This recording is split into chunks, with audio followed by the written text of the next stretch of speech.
What are some of the best and worst restaurants I've worked at as a professional chef? Can you guess that the worst restaurant slogan is yum? This also might be a good time to introduce myself to all my new followers, so thanks for hitting follows and leaving comments. So my very first job was actually at a summer camp kitchen, doing dishes and setting the dining room, and I did that for 4 years all throughout high school from 15 to 19. Also, my senior year of high school, I worked at a little sports bar in my hometown that was on the show Restaurant Impossible, which is similar to Kitchen Nightmares. Now, once I graduated, I really wanted to kick off my career, so I moved states to go open up the Cheesecake Factory in Salt Lake City, Utah. And oh man, that was a massive operation, such a step up in skill. But I worked for the Cheesecake Factory for 6 years, from 19 to 25.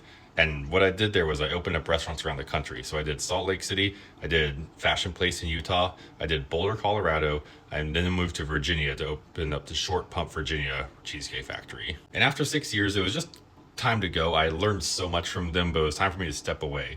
I actually took a job at a winery called Cooper's Hawk, which is a chain winery restaurant doing upscale service in Virginia. And I floated between Virginia and Chicago, Illinois.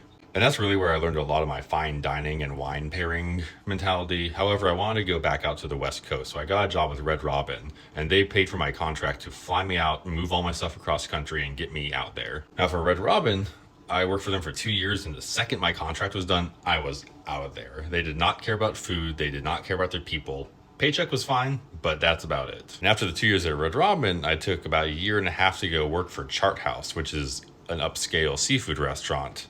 And with Chart House, my job was to go as a task force chef to go support restaurants that were losing a chef. So if a chef got fired or quit, I would go down to that location all up and down the coastline and cover that restaurant and train up the next chef to take that position over. However, then COVID happened and I lost my job there. They halved my salary. It was a big old mess.